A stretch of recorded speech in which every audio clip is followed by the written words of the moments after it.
그럼 지금부터 신부님 어떻게 하면 행복하면 됩니까? 10가지를 제가 말씀을 드리겠습니다. 첫 번째, 운동해라. 이게 건강이 최고입니다. 여러분들 하느님 이렇게 믿는다고 열심히 기도한다고 건강해집니까? 천만에요. 운동해야 돼. 운동. 스트레칭을 하든 수영을 다니든 30분을 걷든. 근데 내가 이 평창에 살고 있는데 시골 사람들보다 도시 사람들이 더 오래 살아요. 왜 더 오래 살까요? 운동해서. 여러분 운동하십시오. 혹시 여기 몸 아픈 분들 성당에 나가면 나을까? 물론 하느님이 은총 주면 낫죠. 그 전에 운동부터 하세요. 뼈 아픈 분들 수영장 다니세요. 몸 아픈 분들 여기저기 결린 분들 스트레칭 하십시오. 벤자민 플랭클린이라는 사람이 있어요. 미국의 독립의 그 선언문을 기초한 사람이에요. 이 사람이 유명한 말을 했으면 여러분 많이 들었어요. 재산을 잃으면 조금 잃은 거고, 명예를 잃으면 반 잃었고, 건강을 잃으면 다 잃었다. 다 잃는 거예요. 아프면은 다 소용없어요. 다 소용없어요. 그러니까 운동해라. 두 번째, 감사해라. 우리 천주교 교우들이 제일 못하는 것 중에 하나가 감사야. 감사. 얼마나 감사해. 하나님이 물도 공짜로 주셨죠. 공기도 공짜로 주셨죠. 햇볕도 공짜로 주셨죠. 이 은총 속에 살아가면서도 왜 우리 감사하지 못해요? 저는 매일 평창에서 수원에 있는 어머니 아버지를 향해서 절합니다. 나 빚 없이 구김살 없이 키워주셔서 감사합니다. 또 여러분들 제 목소리 좋죠? 얼굴은 씹다 뱉은 수제비 같이 생겼어도 목소리 하나는 참 좋게 낳아주셨어요. 그래서 목소리 좋게 낳아주신 것에 대해서 항상 감사해요. 내가 가지고 있는 좋은 거를 늘 발견하려고 해야지, 내가 가지지 않은 거를 바라면 불행합니다. 동탄에 땅 사둘 걸 내가 왜 그걸 못 사뒀을까? 집에 갖고 매일 하면은 그 땅이 생깁니까? 안 생깁니다. 내가 가지지 못한 건 여러분들 욕심을 내면 안 돼요. 항상 내가 가지고 있는 것에 대해서 감사해야 돼요. 여러분들 아이가 첫 걸음 걸었을 때 행복했어요? 안 행복했어요? 그것만 기억하라는 거예요. 지금 흰 눈동자 95%, 까만 눈동자 5% 뜨고 확 막 댐비고 소리 지르는 거 그걸 생각하지 말고.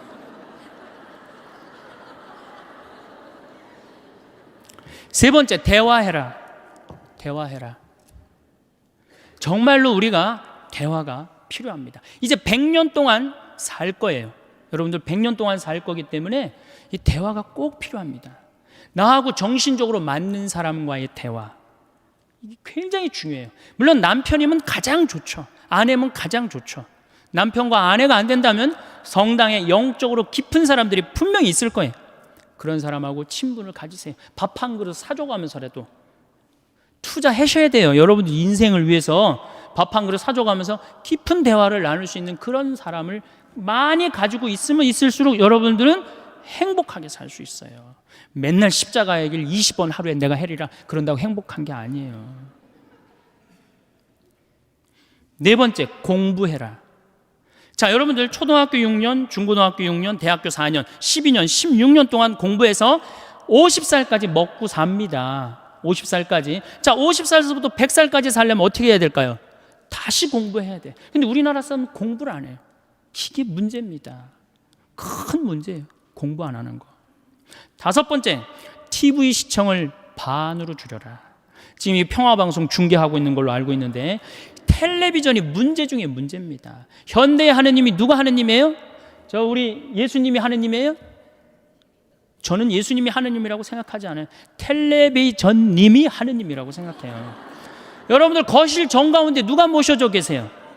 텔레비전님 모셔져 계시죠? 쇼판 누굴 향해서 배열되어 있어요?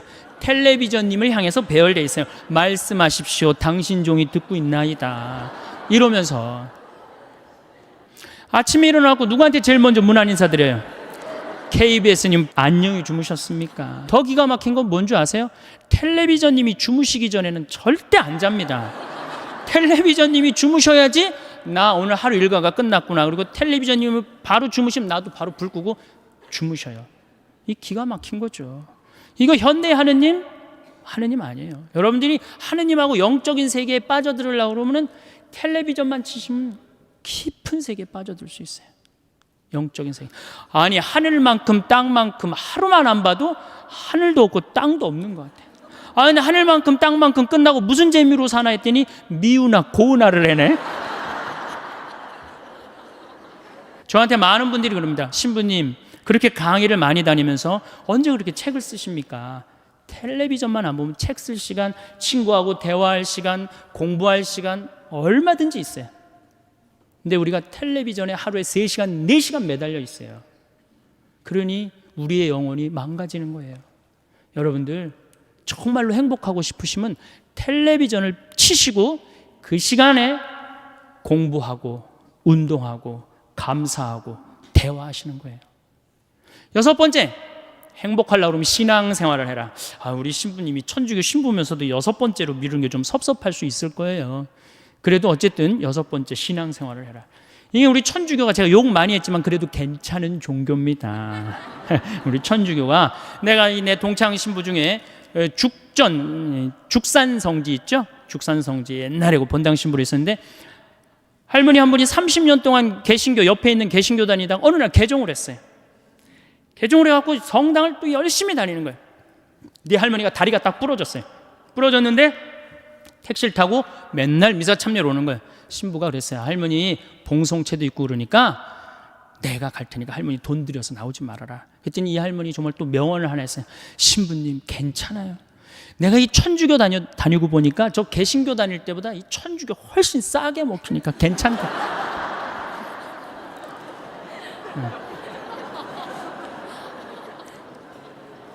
여러분들, 우리가 하느님께 의지하고 살아갈 때 마음의 평화를 누립니다. 여러분들이 세상 것에 자꾸 의지하면요 완전히 망가집니다. 여러분들 미국 서브프라임 일어났죠? 우리나라도 제가 보기에는 결코 안전한 지대가 아니에요. 여러분들 내 땅값 1억 2억 됐다고 마음이 붕붕붕붕 떠 있는데 붕붕붕붕 뜨면 떨어지게 돼 있어요. 우리가 거는 기대는 하느님이어야지 세상적인 거는 결코 긴 영원한 행복을 주지 못한다. 그래서 여러분들 열심히 하느님 믿으세요. 하느님 찬양하고 하느님께 감사드리고. 7번째, 행복하려면 웃어라. 우리 참 안 웃어요. 참 안 웃어요. 우리나라 사람들 참 안 웃어요. 제가 이렇게 도시에, 저는 뭐 이 시골에 살지만 이렇게 도시에 이렇게 나와서 가끔 엘리베이터를 탈 때가 있어요. 그럼 이렇게 여자들은 좀 웃으면 그렇지만 남자들은 이렇게 눈이 마주치면 반드시 제가 이렇게 웃어줍니다. 그럼 저쪽에서도 웃어주면 정말 좋겠는데 저쪽에서는 눈빛이 내가 저놈을 어서 봤더라. 그러니까 내가 이게 빵긋 웃어준 내가 더 이상한 거예요. 빵긋 웃어준 내가 더 이상한 거예요. 그러니까 여러분들 사진 찍으라고 그러면은 웃는 사람 몇 명 있어요. 절대 안 웃죠. 안 웃어 버릇했으니까. 이게 마취를 하고 수술한 사람이랑 간지러움을 태우고 수술한 사람이랑 깨어날 때 누가 덜 아프다 그래요? 간지러움을 태우고 수술한 사람이 훨씬 덜 아프다. 웃는 건 우리 삶의 큰 활력입니다. 민주주의하고 공산주의하고 결정적으로 갈린 이유가 뭐예요? 민주주의가 승리하고 공산주의가 망한 결정적인 이유는 뭐예요? 저는 민주주의는 웃어서 일어난 거고 공산주의는 안 웃어서 망했다고 저는 생각해요. 여러분들 공산주의를 이렇게 비춰줄 때 웃는 거 본 적 있으세요? 거의 없어요. 개그 프로그램이 없어요. 웃을 때 경쟁력이 생기는 거예요. 여러분들 주위에 참 잘 웃는 사람, 그 사람 경쟁력이 있어요. 생전 안 웃는 사람 경쟁력 있을 것 같아요? 절대 없습니다.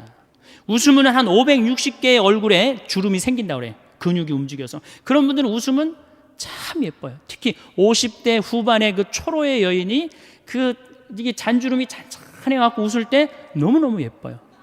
그런데 만약에 평생 웃지 않아갖고 얼굴에 한 17개밖에 근육이 굵은 그 주름이 없어. 그분은 웃어도 무서워요. 여러분들 많이 웃으십시오. 웃는 거야말로 우리가 행복으로 갈 수 있는 지름길이에요. 그러니까 웃을 일을 많이 만들으세요. 유머도 좀 할 줄 알고, 웃긴 얘기도 좀 어서 좀 배워갖고 좀 남편한테도 한번 해주고. 8번째, 전화해라. 현대는 굉장히 외로운 병에 시달립니다.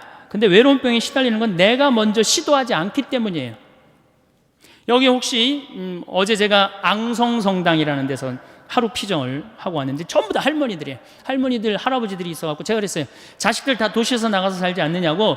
근데 도시에서 나가서 사는 자식이 전화 안 하면 섭섭합니까? 그랬더니 섭섭하대요. 섭섭할 시간 있으면 먼저 전화해라. 여러분들 자식들이 전화 안 한다고 섭섭할 시간 있으면 먼저 하시면 되잖아요. 나는 수원교구 신부인데 평창에 들어가서 살고 있어요. 그런데 나한테 전화 안 한다고 내가 괴롭다 뭐 이럴 시간 있으면 먼저 전화하면 돼. 내 동창 중에 우리 수원교구 복음화 국장을 하고 있는 신부인데 로마에 유학을 갔어요. 6년 동안 한 달에 3번씩 꼬박꼬박 나한테 전화해요.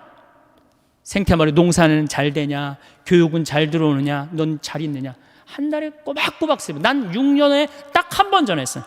레오나르도 다빈치 공항에 내가 8월 30일 날 가니까 나와라. 딱 한 번.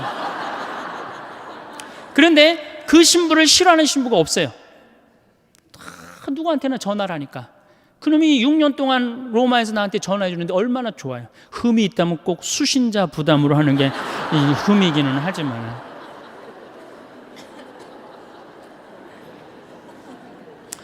아홉 번째, 자기 자신에게 친절해라.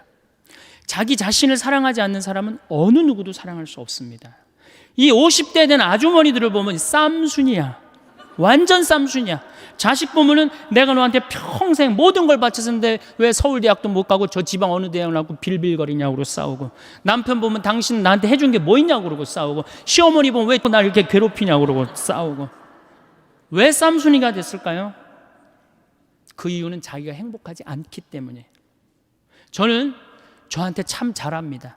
잘하려고 노력해요. 저는 내가 냉면이 먹고 싶다 그러면 총회장이 사줄래나 부회장이 사줄래나 성무회장이 사줄래나 안 기다립니다. 냉면이 먹고 싶으면 내 돈 들여서 내가 사 먹어요. 아니 총회장이 내가 냉면이 먹고 싶은지 무슨 짜장면이 먹고 싶은지 어떻게 알아요? 그걸 기다리고 언제 앉아 있어요? 여러분들도 여러분들 먹고 싶은 게 있으면 여러분들 돈 들여서 사 먹어요. 그리고 오늘 당장에 애들 학원 먼저 끊어요. 학원 끊고 그 돈 가지고 일단 여행 먼저 갔다 오세요. 그럼 자식한테 절대 원망하지 않습니다. 10번째, 이웃에게 친절해라. 9번째까지 하면은 매력 없는 사람이에요. 근데 우리 천주교 하느님 믿는다 그러면서 얼마나 우리가 정말로 강팍하게 사는지 몰라요. 정말 이 사람들이 매일 십자가 얘기라고 매일 참회 예절하는 사람인가 의심이 갈 정도로 강팍하게 삽니다. 여러분들 1,000원 가지고 괴로워하고 갈등하고 아파해 본 적 있어요, 없어요? 있습니다. 지하철을 탔어요. 갑자기 문이 열리더니 어두운 밤에 캄캄한 이러면서 아니 이 맹인이 이렇게 지나가. 그럼 그때부터 괴로워하기 시작하는 거예요. 1,000원을 줘야 되나 말아야 되나. 이게 앞에 지나가면 이제 얼굴이 빨개졌다 하얘졌다 합니다. 이걸 꺼내 아무도 안 주는데 이거 용기가 안 난다. 뒷꼭지 보고 무슨 생각을 하냐면 그래도 1,000원을 줄 걸. 이런 나를 하느님이 보고 무슨 생각을 할 것 같아요? 저걸 천당에 데리고 와야 되나 말아야 되나. 하느님도 똑같이 내가 이웃한테 베푸는 만큼 하느님도 베풀어요. 근데 이놈은 1,000원을 가지고 그렇게 갈등하고 괴로워하고 힘들어하니 그게 무슨 십자가 얘기를 했는데 무슨 소용이 있어요? 사실 제가 신학교 2학년 때 명동에, 저는 수원신학교 졸업했기 때문에 명동에 오면서 갈등을 한 적이 있어요. 아니 전철에 앉아 있는데 지나가는 거예요. 1,000원을 줘야 되나 말아야 되냐. 굉장히 결국 못 줬어요. 신학교에 가만히 앉아 있는데 기가 막히더라고. 하느님 위해서 모든 걸 내놨대는데 이놈은 1,000원 가지고 이렇게 괴로워하고 번뇌하고 아파하는 내 자신이 너무 한심하더라고요. 그 다음부터 저하고 약속을 했어요.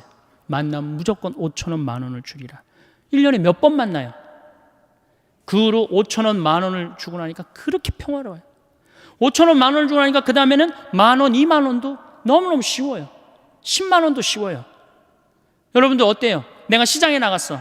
시장에 나갔는데 저기서 이 타이어, 고무 타이어하고 끌고 와. 야, 하늘나라에 공덕살 기회가 왔다 하고 내줘야 되는데 무슨 생각해? 제발 내 쪽으로만 오지 말아다오.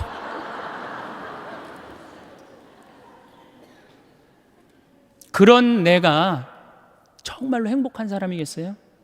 행복할 수가 없어요. 저는 교황님의 말씀이, 요한 바오로 2세 말씀이 정말로 현대인들한테 중요한 의미를 주고 갔다고 생각해요. 나는 행복했습니다. 여러분들도 행복하십시오. 여러분들 행복은 멀리 있는 게 아니에요.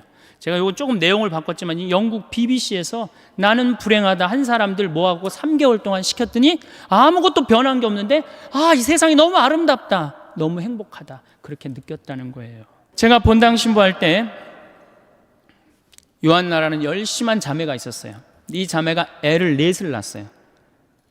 누가 봐도 이 자매가 정말로 효녀예요, 효녀. 그래갖고 이 자매를 보고 입교하는 교우들도 참 많았어요. 근데 이 자매가 나한테 와서 신세한테 할 때 보면 신부님 시집살이 하기 너무 힘들대요. 왜 힘드냐? 우리 시어머니 시아버지는 아침 점심 저녁 3끼를 다 따뜻한 밥을 원한대요. 3끼를 다. 그러니 8명 밥을 아침 점심 저녁으로 한다고 생각해 보세요. 얼마나 힘들어요. 그래서 내가 우리 할아버지 할머니들을 모시고 온천을 간 적이 있어요. 온천을 이제 가서 제가 우리 요셉 할아버지가 그때 73살이었어요. 73살이요. 할아버지 왜 집에서 밥을 3끼를 꼭 다 드셔야 되느냐? 한 끼는 좀 노인정 가서 드셔라. 가서 좀 고수톱도 치고 친구들하고 놀고 그래야지. 며느리가 무슨 징역 사는 것도 아니고 하루 종일 집에 매달려서 시어머니 시아버지 뒷바라지라는 거 너무 힘들지 않느냐? 며느리도 아침 식사 이렇게 설거지 끝내고 학부형도 만나고 다니고 싶은데 좀 다니게 하면 얼마나 좋으냐? 그랬더니 이 할아버지가 저한테 화를 내는 거예요. 신부님, 저는 노인정 가기 싫다는 거예요. 아니 왜 노인이 노인정 가기 싫으냐? 그랬더니 이 할아버지 저한테 명언을 했어요. 형들이 심부름을 시켜서 가기 싫대요. 제가 조사를 해보니까 75살 이하를 뭐라고 부르느냐면 청노인이라고 해요. 청년 노인이다 이거예요. 75살은 청년이에요, 청년. 이게 계산상 안 맞아요, 계산상. 자식을 20년 키웠으면 20년만 받아 먹어야 될 거 아니야. 근데 요즘 20년 키우고 50년 받아 먹어, 50년. 그러니 자식들도 지치는 거예요, 지치는 거예요. 여러분들 생각해 보세요. 집에 내가 30살까지 키워놨는데 40이 돼도 장가 안 가고 빈둥빈둥거리는 놈이 있으면 미워요, 안 미워요? 밉죠? 반대로 한번 생각해 보세요. 아니 우리 엄마가 8, 90이 됐는데 뒷방에서 빈둥빈둥거리면 자식은 믿겠어요, 안 믿겠어요? 이게 여러분들만 문제가 아니라 우리 신부들의 문제입니다. 우리 신부들도 안 죽어요. 제가 신부 될 때 수원교회 은퇴사제가 딱 한 분이 계셨어요. 근데 지금 19분이에요. 이분들이 우리 은퇴금을 다 썼어요. 지금 우리 은퇴사제들 제가 보기에는 한 80으로 늘려야 되지 않을까. 이탈리아는 실질적으로 이런 일이 있습니다. 93살 먹은 본당 신부님이 은퇴를 안 하는 거예요. 왜냐하면 신부는 은퇴하면 찾아오는 사람이 누가 있어요? 1년만 찾아오고 그 다음부터 아무도 안 찾아옵니다. 그러니까 이 신부님이 하여튼 정신이 오락가락하면서도 은퇴를 안 하는 거예요. 얼마나 정신이 오락가락하느냐, 이 장례 때 이게 장례인지 혼배인지 헷갈리는 거예요. 네. 그러니까 장례 때 혼배 강론하고 혼배 때 장례 강론하고 주교님이 머리가 아픈 거예요. 그래서 주교님이 하루는 이 신부님을 찾아가서 신부님 은퇴를 그렇게 하라고 그러셔도 은퇴도 안 하고 그러니까 내가 보좌 신부 하나 보내줄 테니까 웬만한 건 보좌한테 맡기고 신부님은 좀 주일 미사만 그렇게 하시라고.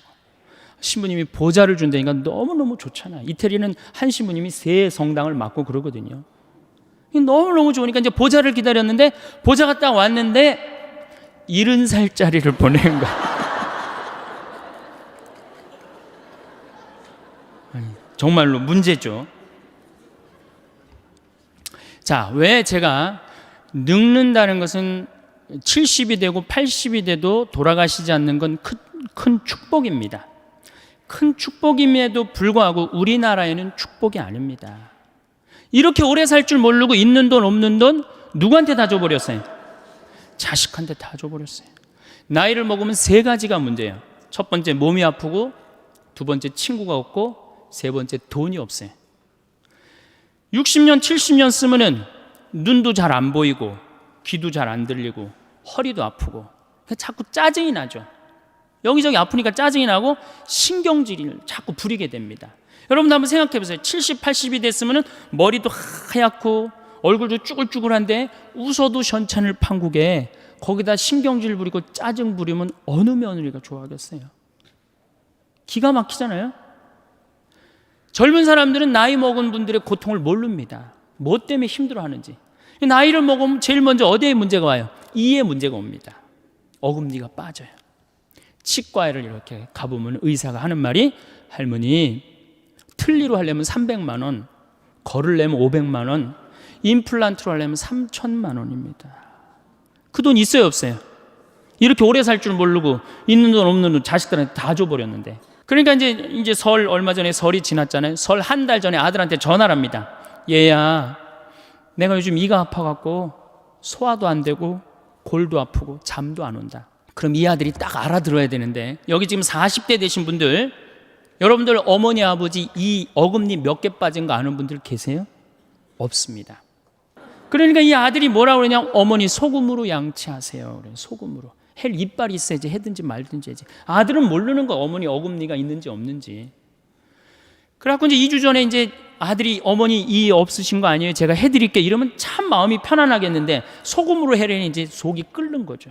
한 번 또 전화를 합니다. 내가 요즘 이가 더 아파갖고 소화도 안 되고 정말로 잠도 안 온다.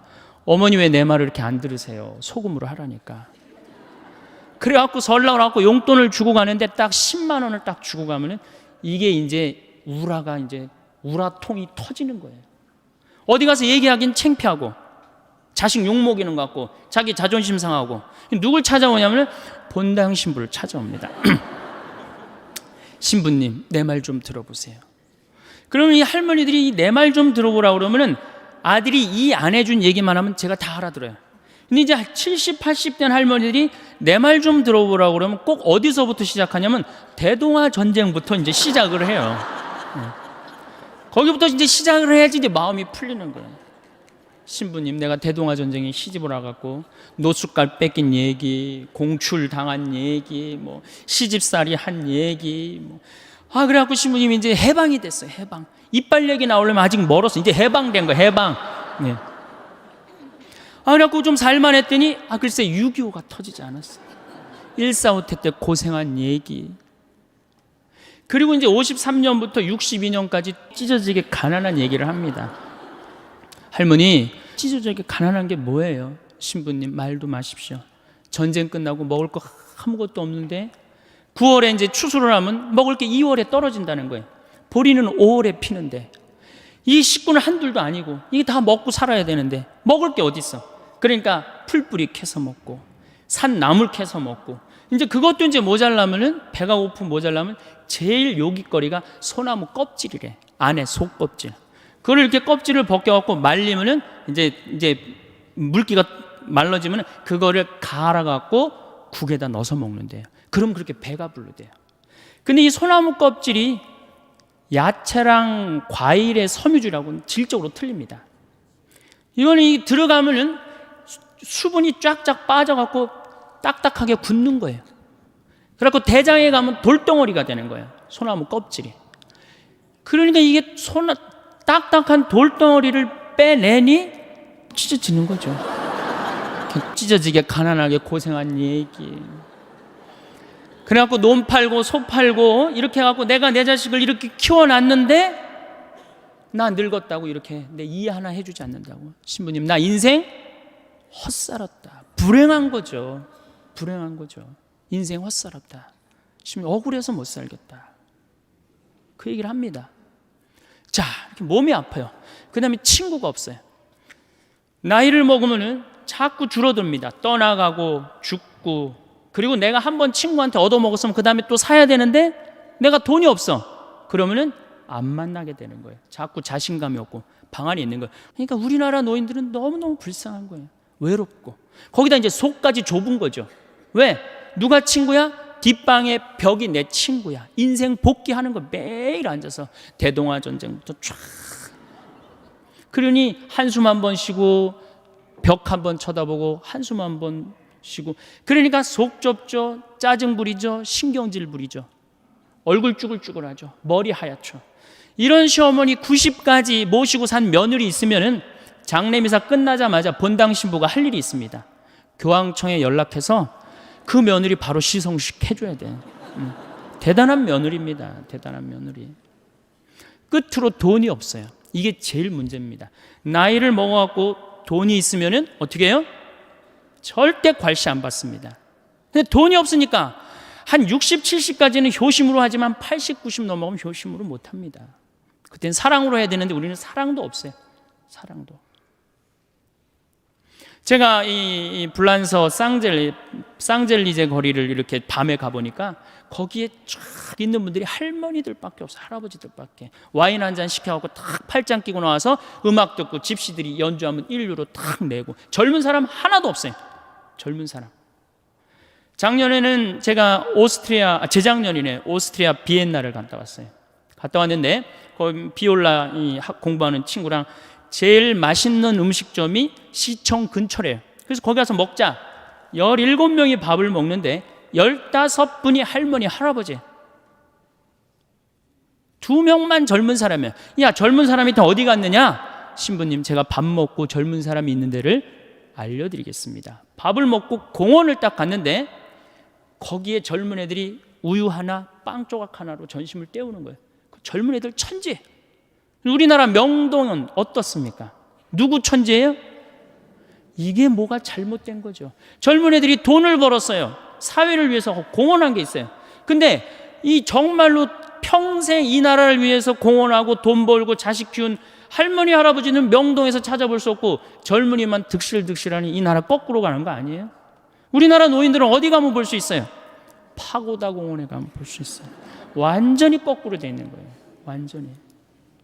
그러니까 이게 문제죠. 여러분들 뭔가 심각한 걸 못 느껴요? 우리 사회가 이게 뭔가 뒤집어져도 완전히 뒤집어진 거 못 느끼세요? 자식들한테 그렇게 잘해주는 나라 없어요. 일본만 해도 대학 들어가면 아버지가 손을 잡고 은행에 갑니다. 누구 이름으로 대출받아요? 아들 이름으로 대출받습니다. 그래갖고 얘가 대학을 졸업하면 자기 월급에서 갚는 거예요. 근데 우리는 장가 갈 때까지 다 해줘. 1억 7천이 들어간대요. 그러니까 있는 돈 없는 돈 다 주고 난 다음에 그냥 죽으면 서로 속 편하고 상당히 좋은데 다 주고 난 다음에 안 죽는단 말이야. 50년 동안 안 죽어요. 반평생, 반백년. 이 소중한 인생을 우리는 다 날린단 말이야. 그러니까 우리나라는 행복지수가 178개국 중에 102개국, 102등이에요. 경제는 세계 10위라고 그러는데 행복지수는 왜 100등이 넘어갈까요? 태어나자부터 공부하죠. 입시지옥에 시달리죠. 부모들은 아파트에, 애 학원비에, 등록금에, 노인들은 있는 돈 없는 돈 자식들한테 다 줘갖고 행복하지 않아요. 그럼 정말로 성당에 오면 행복하냐? 여러분들 성당에 오면 어떻게 행복하세요? 제가 항상 이렇게 강의를 다닐 때 보면 이 이상한 대답이 나와요. 이 지금과 같은 대답이. 저는 그렇게 생각하지 않아요. 천주교 컨셉은 우울이에요. 천주교 컨셉은 행복이 아니에요. 천주교 컨셉은 우울입니다. 개신교는 찬양, 기쁨, 감사, 영광, 알렐루야, 아멘이에요. 근데 우리 천주교는 참회의 절, 양심성찰, 봄판공, 가을판공, 십자가의 길, 요즘 지내는 사순식이야. 이 컨셉은 우울입니다. 우울. 우리는 우울해야 돼. 우울해야 돼. 우리는 기쁘면 안 돼요. 성당 나오면 기쁠 게 뭐 있어요? 우선 여러분들을 부르는 용어 자체가 참, 여러분들 보면 전 참 신앙의 신비를 많이 느껴요. 용어 자체가 뭐냐? 신자야. 이거 뜻을 풀이하면 믿을 신의 놈자자예요. 그러면 신자 여러분, 그러면 뭐라고 그러는 거예요? 믿는 놈들 여러분 이러는 거예요. 그래도 좋고 행복하다고. 이렇게 성당에 꽉 찬 거 보면 성령의 역사가 아니면 불가능하죠. 개신교는 뭐라고 부릅니까? 성도라고 그래요. 거룩한 무리 여러분, 믿는 놈들 여러분, 거룩한 무리 여러분. 틀리지 않아요? 예?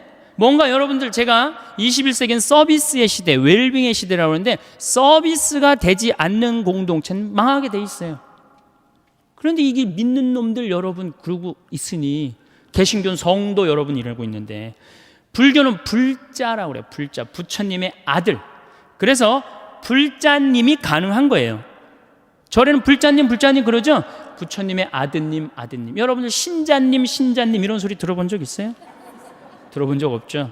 그러니까 이 불자님들은 이런 극 서비스를 받으니까 시주를 하면 얼마를 하느냐? 한 번 하면 10만 원에서 100만 원 합니다. 거룩한 무리들은 한 번 하면 10,000 원에서 10만 원 합니다. 믿는 놈들은 1,000원만 하면 되는 거야. 그러니까 천주교 교우들 헌금 안 낸다고 욕할 필요 하나도 없다는 거예요. 정말로 우리 교회가 교우들을 정말로 감동을 시켜주고 서비스를 해준다면은 전 교우들 헌금 많이 된다고 믿습니다. 네. 그래서 이 로리 베리 존슨이라고 최고 경영자 CEO라는 책을 쓴 개신교 미국의 그 컨설팅 회사 사장이 있어요. 그분이 예수님이 서비스의 CEO라는 거예요. 섬김의 CEO. 예수님이 이 세상에 오셔서 뭐라 그랬어요? 나는 섬김을 받으러 온 것이 아니라 섬기러 왔다. 마태복음 20장에 나오는 얘기예요. 또 마태복음 23장에 너희 중에 높은 자리에 앉고 싶으면 어떻게 해라? 낮은 자리에 가서 섬겨라. 이게 예수님이 마지막 날 그것도 모자라서 최후의 만찬 때 내 뜻을 이 친구들이 모르면 어떻게 할까? 마지막으로 보여주신 행동이 제자들의 발을 씻겨주는 거예요. 종이 돼서 섬긴 거예요. 내가 너희들을 섬겼듯이 너희들도 서로 어떻게 해라? 섬겨라. 그런데 우리는 섬기는 모습을 어디 가도 볼 수가 없어요. 우리 교회는 명령하고 통치하고 다스리는 면이 훨씬 큽니다. 섬기는 것보다는. 저는 얼마 전에 개신교 목사님들 헌금 무슨 세금 안 낸다고 막 큰 교회들 막 두들겨 저기 막 언론에서 그랬죠? 막 두들겼죠? 그런데도 거기에 3만 명, 5만 명 왜 맨날 올까요? 와서 행복하기 때문에. 내가 목사님이 그러는 거 상관없어요. 내가 와서 너무너무 행복해. 너무너무 기뻐. 그들은 일주일 내내 스트레스를 받아도 교회 가면 그 스트레스를 다 풀어. 근데 우린 일주일 내내 스트레스 받아도 성당 가도 또 스트레스 받는 경우가 많다 이거예요. 신부님 강론이 참, 뭐 저도 신부지만은 좀 그렇죠? 네. 우리 여기 대부분이 지금 여성들인데 시아버니 호랑새요, 시어머니 꾸중새요, 동생 하나 한림새요, 한량새요, 신우 하나 뾰족새요, 시아집이 뾰중새요, 남편 하나 미련새요, 자식 하나 우는새요, 나 하나만 썩을 셀새. 이 며느리들이 이렇게 스트레스를 받고 살아요. 귀 먹어서 3년이요, 눈 어두워서 3년이요, 말 못해서 3년이요, 석삼년을 살다 보니 배꽃 같던 내 얼굴 호박꽃 다 되었네. 3단 같던 내 머리 비사리 춤이 다 되었네. 비단 같던 내 고운 손결 오리발이 다 되었네. 이게 우리 며느리들의 아픔이고 고통이에요. 그래갖고 그냥 스트레스를 받아갖고 주일날 하루 이렇게 와서 좀 앉아서 위로를 받고 박수도 치고 좀 이게 좀 이렇게 좀 하려고 그러는데 우린 시작할 때부터 어떻게 해요? 미사 시작할 때부터 내 탓이요, 미치는 거죠. 이 안 미치겠어요, 여러분들? 그러니까 이 성가 소리를 들어보면요, 정말 기가 막혀요. 이게 우울의, 우리 천주교 우울의 이 표상이 이 성가인데 그 중에 최고의 성가가 주여 임하소서예요.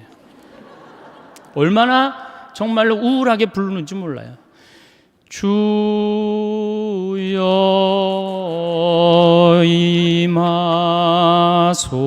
임하소서. 기쁠 게 뭐 있어요. 그냥 개신교는 4분의 3박자로 부릅니다. 이 노래. 주여 임하소서 내 마음에 암흑에 헤매는 한 마리 양을, 이렇게 부르잖아요. 근데 우리는 이거를 청승을 떨면서 불러요. 태양과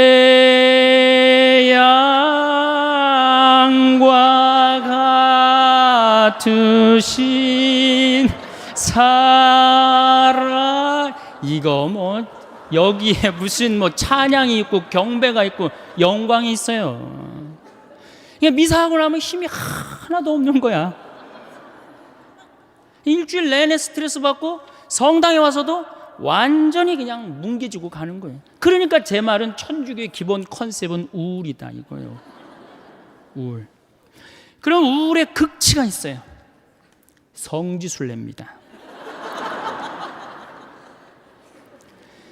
이게 우리 천주교 성지순례 이게 많이 바뀌어야 되는 건데 5월이나 9월 달에 성지순례를 가요. 그렇죠? 5월이 얼마나 계절이 예뻐요. 장미 만발하고 정말 꽃 철쭉 막 펴 있고 얼마나 이게 가슴이 막 이렇게 봄처녀 이렇게 뛰듯 뛰어요. 그래서 성지순례를 가요. 9월 달에 코스모스 만발할 때 성지순례를 갑니다. 그리고 레지오에서 이제 성지순례를 가요.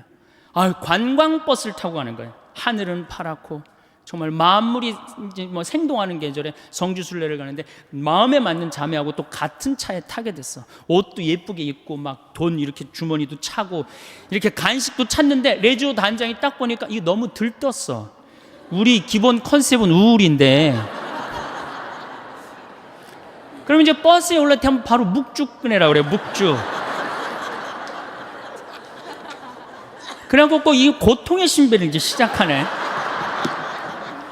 뭐 예수님 뭐 가시관 쓰심을 묵상합시다. 이렇게 오단하고 나면요 하늘이 파랗게 뭐가 지금 파래. 지금 예수님이 지금 십자가에 올라갔다 내려왔는데 그것만 해도 제가 보기엔 충분해요.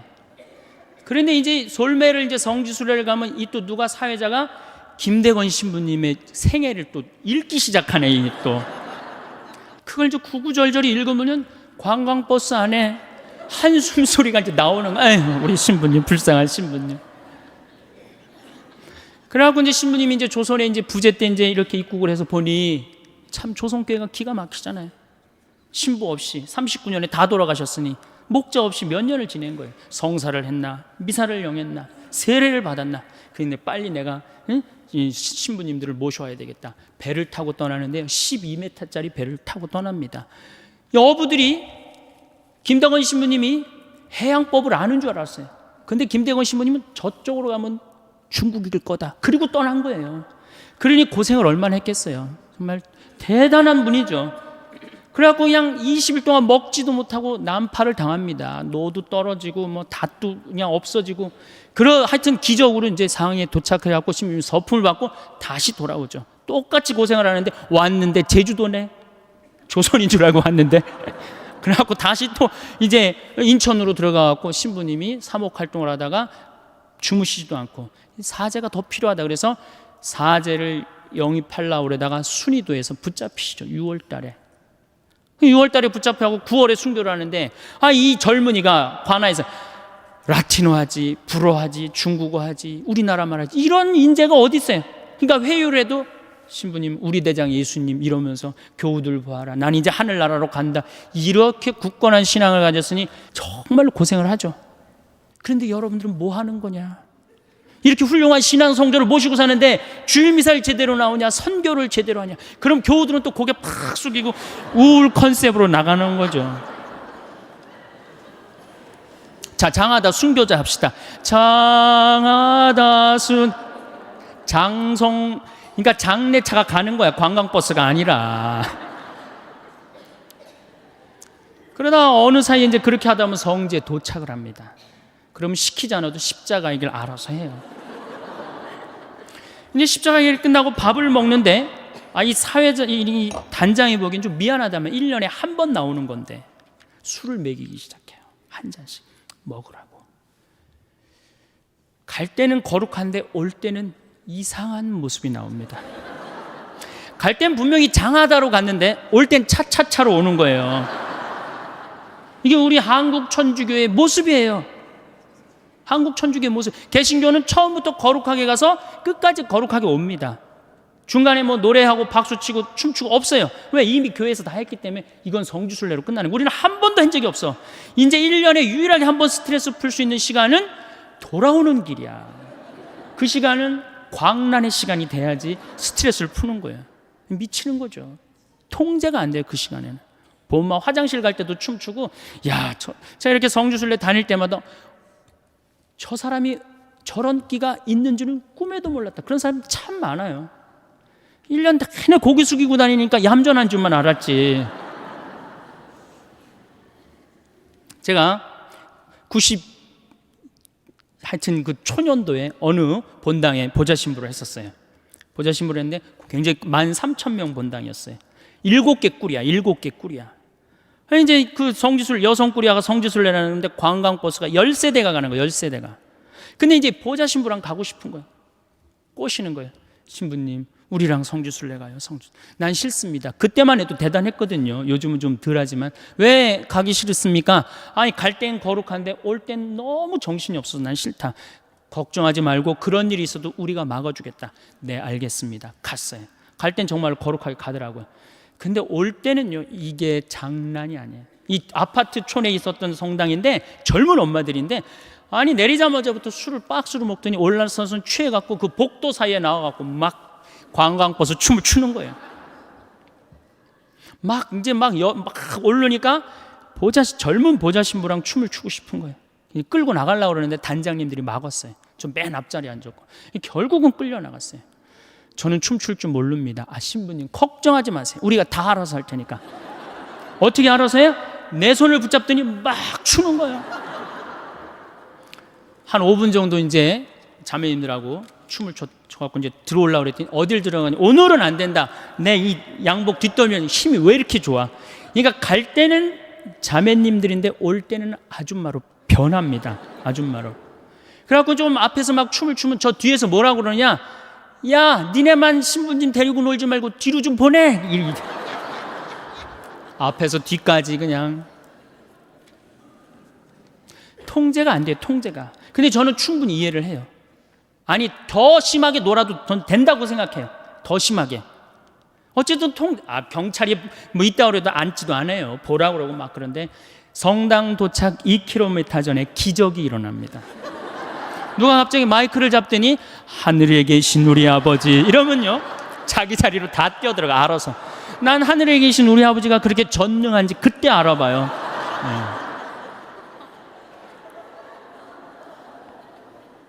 은총이 가득하신 마리아 하면은 이제 머리를 쓰다듬습니다. 성모님이 마음을 가라앉혀 주죠. 영광이 하면요 다시 우울 컨셉으로 돌아갑니다. 아니, 누가 하느님을 믿으면서 그렇게 우울하라고 그랬어요? 누가 하느님을 매일 성체를 영하면서 누가 그렇게 우울하게 살라고 그랬어요? 여러분들, 예수님께서요, 첫 강론, 당신이 구원 사업의 첫 강론이 뭐였느냐 하면은, 구약성서는 해지 말아라, 이거 하면 안 된다, 저거 하면 안 된다, 이렇게 하면 안 된다, 맨 해지 말아야 했는데, 예수님의 첫 강론은 뭐였냐면 해라요. 해라. 어떻게 해라? 행복해라. 첫 강론이 산상설교예요. 행복해라. 마음이 가난한 사람들 행복해라. 마음이 온유한 사람들 행복해라. 마음이 깨끗한 사람들. 첫 강론이 행복해라라는 강론이면 예수님이 우리에게 주고 싶었던 건 뭐였을까요? 행복입니다. 우리는 하나님을 믿으면서 행복해야 돼요. 근데 그놈의 행복은 다 2000년이 지나고 난 다음에 어디 가고 우리는 우울만 남아 있습니까? 5장 8절에 뭐라고 그러시냐면은, 너희는 기뻐하고 즐거워하여라. 하늘나라에서 받을 상이 크다. 이 기가 막힌 예수님의 강론을 우리는 왜 까먹고 사는지 몰라요. 이걸 이어받은 사도 바오로가 데살로니가전서 5장 16절에 뭐라고 그래요? 항상 기뻐하시오, 항상 감사하시오, 항상 기도하시오, 이랬잖아요. 근데 우리는 늘 우울해요. 그래서 이게 지금 3시간짜리 강의인데 제가 1시간으로 줄인 겁니다. 제가 어디 강의를 갔는데 강의가 끝나고 난 다음에 어느 중학교 선생님이 저를 찾아왔어요. 신부님, 우리 학교에 큰일이 났습니다. 뭐 이렇게 큰일이 났습니까? 그랬더니 남자 학부형들이 대책회의를 한대요. 무슨 대책회의를 하냐? 1등부터 10등까지는 여자아이들이 하고 11등부터 남자아이들이 한대요. 그래갖고 어떻게 하면 우리 아들을 10등 안으로 집어넣을 수 있을까? 그 대책회의를 한대요. 그래서 21세기는 정말로 여성의 시대다.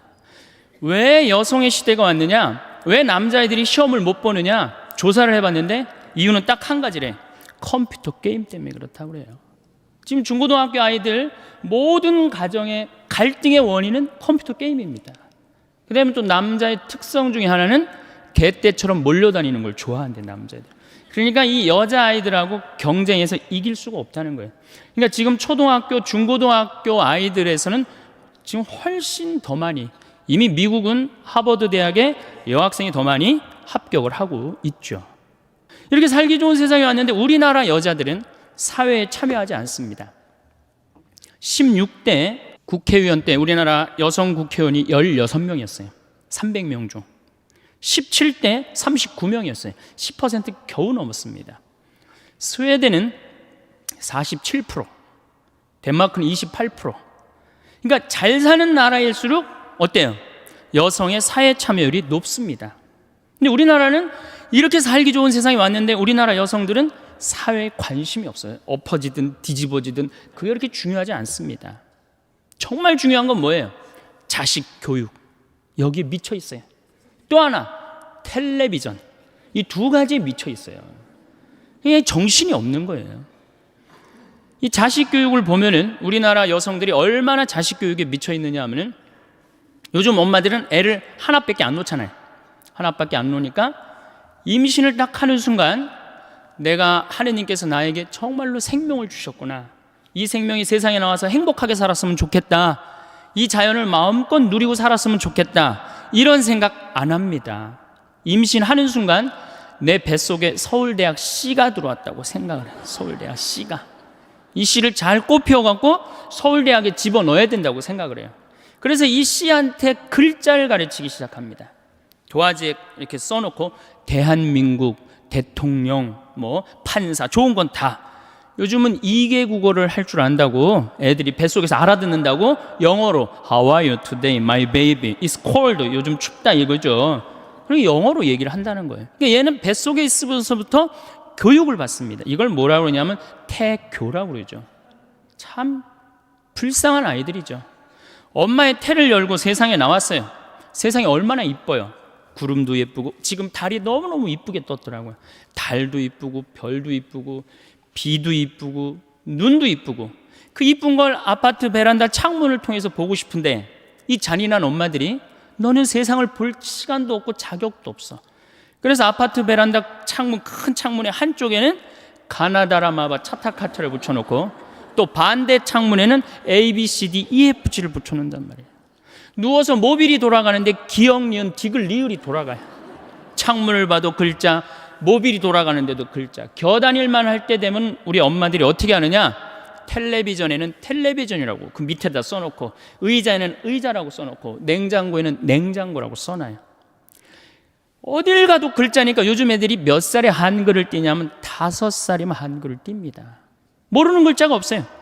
우리 생태마을에 이 아빠 캠프를 옵니다. 아이들이 5살 어린이집 아이들이 보편제한 기도를 읽어요.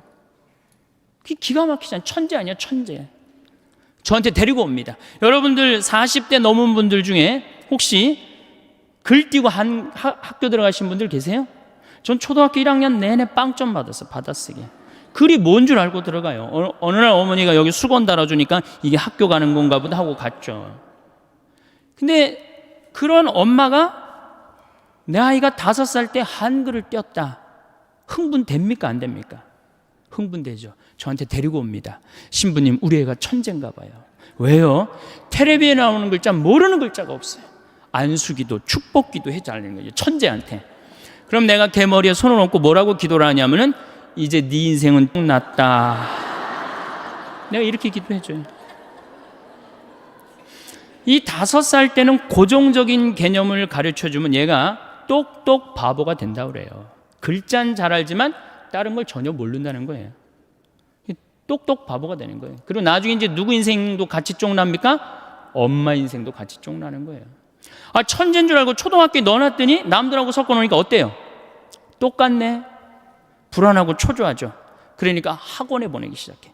속셈 학원, 뭐 나눗셈 학원, 뭐 영어 학원, 뭐 요즘 서당도 있어요. 서당, 뭐 태권도 학원, 뭐 애가 무슨 실험 도구 대상도 아니고 얼마나 불쌍해요. 그래갖고 초등학교 끝나면 이제 중고등학교 때 전쟁을 합니다. 아이랑 학원에 가느냐 안 가느냐. 신부님은 애를 안 낳아서 모르지만 이게 너무는 이게 안 됩니다. 이게 그럴 문제로 끝나는 게 아니에요. 어쨌든 울며 불며 달래갖고 서울대학은커녕 무슨 저 지방에 무슨 제3대학에 이제 들어갔어요, 얘가. 그래갖고 얘가 졸업을 해갖고 취직을 했어요. 장가까지 보냈네? 그럼 부모 역할 다 한 거야, 안 한 거야? 다 했죠? 근데 이 21세기에 정말 심각한 문제는 뭐예요? 안 죽는 거예요.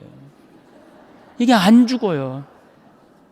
대개 장례미사 할 때 보면 90세입니다. 재수 없으면 100살까지 산다는 얘기예요, 여러분들 전부 다.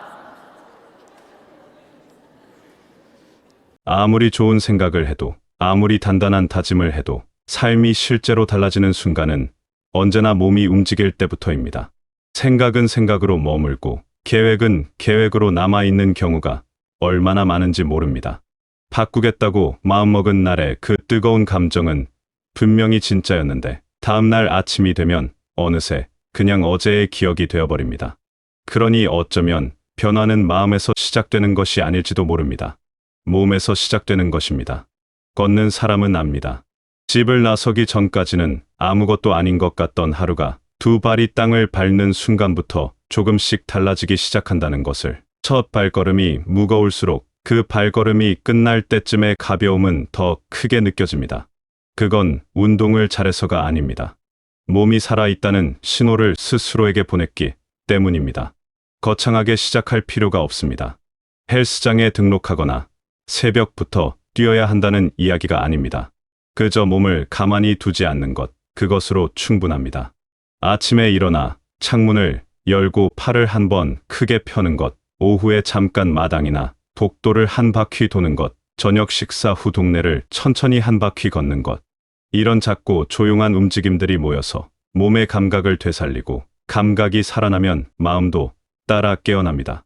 가만히 누워서 혹은 앉아서 좋아지기를 기다리는 것은 몸과 마음 모두에게 너무 오랜 기다림을 요구하는 일입니다. 건강은 갑자기 찾아오지 않습니다. 아주 작은 움직임이 쌓이고 쌓여서 어느 날 문득 몸이 한결 가볍다고 느끼는 그 순간이 찾아오는 것입니다. 그래서 생각보다 행동이 먼저여야 하고 계획보다 몸이 먼저 나서야 합니다. 이 인생은 놀랍게도 마음이 바꾸는 것보다 몸이 바꾸는 경우가 훨씬 많습니다. 몸이 활기를 되찾으면 눈빛이 달라집니다. 걸음이 달라집니다. 아침을 대하는 태도가 달라집니다. 그 달라짐이 하루를 바꾸고 하루가 모여 삶의 결이 달라집니다. 그러니 지금 이 순간 생각을 정리하거나 마음을 다잡으려 애쓰기 전에 그냥 한번 일어나서 걸어보시길 권합니다. 몸이 먼저 알고 있습니다. 무엇이 여러분에게 필요한지를. 사람은 참 이상하게도 자신에게 없는 것을 향해 눈이 먼저 갑니다. 가진 것들은 당연하게 느껴지고 없는 것들은 선명하게 보입니다. 아프지 않은 오늘도, 밥을 먹을 수 있는 오늘도, 숨을 쉬고 있는 오늘도 어느 순간부터 그냥 당연한 배경이 되어버립니다. 그리고 그 배경 위에 없는 것들만 채우려다 보면 삶은 언제나 부족한 것 투성이처럼 느껴지기 시작합니다. 그 마음이 틀린 게 아닙니다. 더 나아지고 싶다는 마음, 더 좋아지고 싶다는 마음은 인간이 살아있다는 증거이기도 합니다. 하지만 그 마음이 지나쳐서 지금 이 순간을 끊임없이 불충분하게 만들어버린다면 그건 스스로를 너무 혹독하게 대하는 것입니다. 이미 이렇게나 많은 것을 안고 있으면서도 그걸 보지 못하게 되는 것입니다. 따뜻한 방 안에서 이 글을 읽고 있다는 것, 눈이 이 글자를 따라가고 있다는 것, 오늘 먹은 밥의 온기가 아직 몸 어딘가에 남아있다는 것, 이것들이 얼마나 많은 것인지 우리는 잘 생각하지 않습니다. 생각해 본 적이 없어서가 아니라 너무 익숙해져서 보이지 않게 된 것입니다. 감사하라는 말이 아닙니다. 억지로 좋게 생각하라는 말도 아닙니다.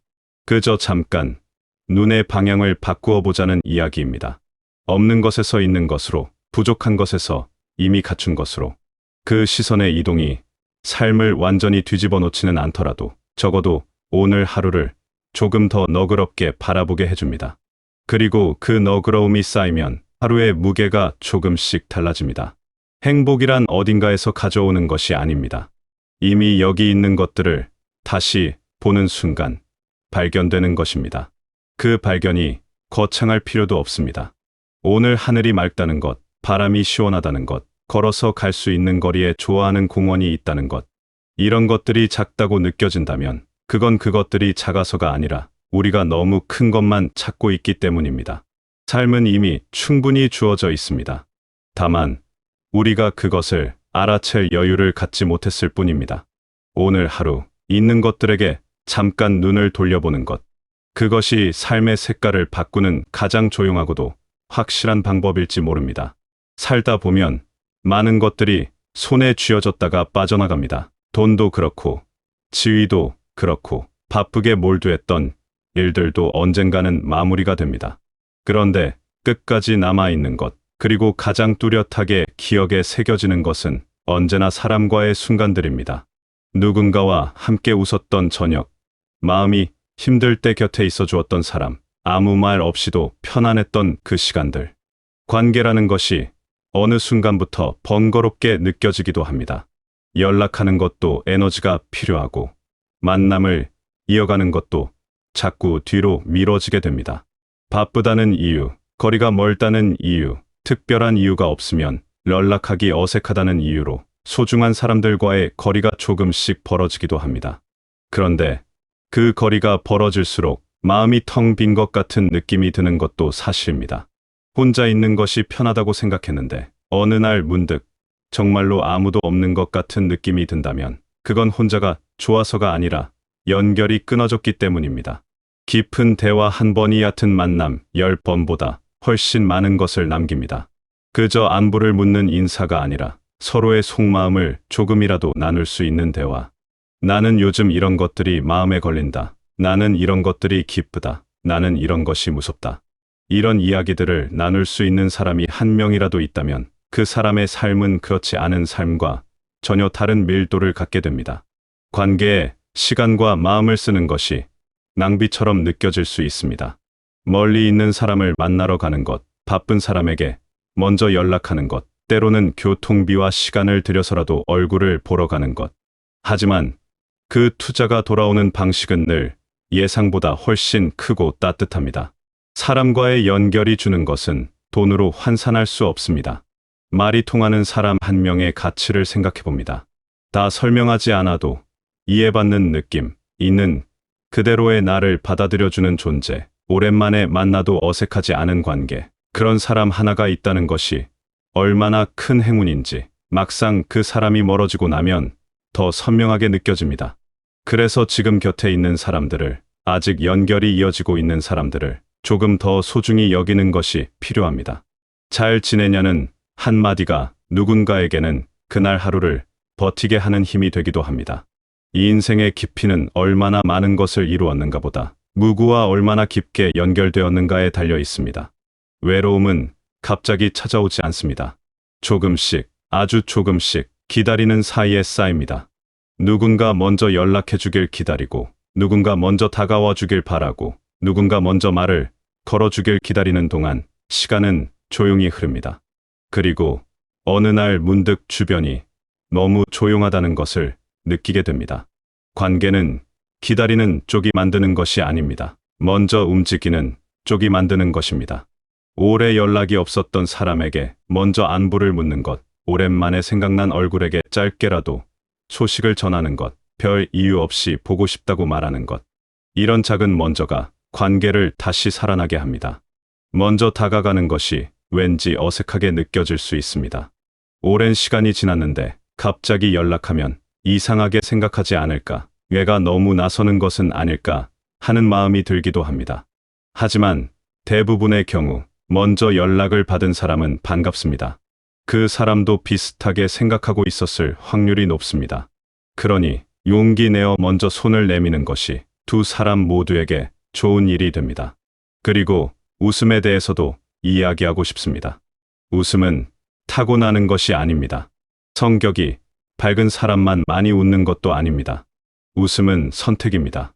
어떤 상황에서 어떤 표정을 짓느냐는 그 사람이 삶을 어떻게 대하는가의 표현이기도 합니다. 가볍게 웃는 얼굴 하나가 분위기를 바꿉니다. 무겁게 내려앉아 있던 공기가 걷히고 그 자리에 있는 사람들이 조금씩 마음을 엽니다. 그것이 자비적인 미소일 필요도 없습니다. 그저 굳어있던 표정을 조금 풀고 눈빛에 온기를 담는 것. 그것만으로도 충분합니다. 삶은 주어지는 것이기도 하지만 만들어가는 것이기도 합니다. 어떤 상황이 닥쳐도 그저 받아들이며 반응하는 것이 아니라 내가 어떤 태도로 그 상황 안에 있을 것인지를 선택하는 것. 그 선택이 하루의 색깔을 만들고 하루가 쌓여 삶의 방향이 됩니다. 먼저 다가가고 더 많이 웃고 표정과 태도로 주변의 따뜻함을 건네는 것. 이것은 남을 위한 것이기도 하지만 결국은 자신을 위한 것이기도 합니다. 내가 만들어내는 분위기 안에서 내가 가장 오래 있기 때문입니다. 삶은 반응하는 사람보다 만들어가는 사람에게 더 많은 것을 돌려줍니다. 기다리는 사람보다 먼저 손을 내미는 사람에게 더 많은 연결이 찾아옵니다. 그리고 그 연결들이 쌓여서 결국 인생이라는 것이 만들어집니다. 오늘 하루가 충분히 의미 있었으면 합니다. 거창한 일이 없었어도, 눈에 띄는 변화가 없었어도 그냥 살아 있었던 오늘이 이미 충분히 가치 있는 하루입니다. 몸을 조금 움직이고 이미 가진 것들을 잠깐이라도 알아채고 소중한 사람에게 먼저 마음을 건네고 밝은 표정으로 하루를 대했다면 그것으로 오늘은 잘 살아낸 날입니다. 더 잘 살아야 한다는 압박보다 지금 이대로도 충분하다는 따뜻한 인정이 필요할 때가 있습니다. 여러분은 이미 충분히 많은 것을 살아왔고 충분히 많은 것을 버텨왔습니다. 그 위에 오늘 하루를 조심스럽게 얹어가는 것. 그것이 우리가 살아가는 방식이고 그 방식이 결코 초라하지 않다는 것을 기억해 주셨으면 합니다. 앞으로의 날들이 몸은 가볍고 마음은 따뜻하고 곁에는 말이 통하는 사람이 있는 나날들이 되시길 바라겠습니다.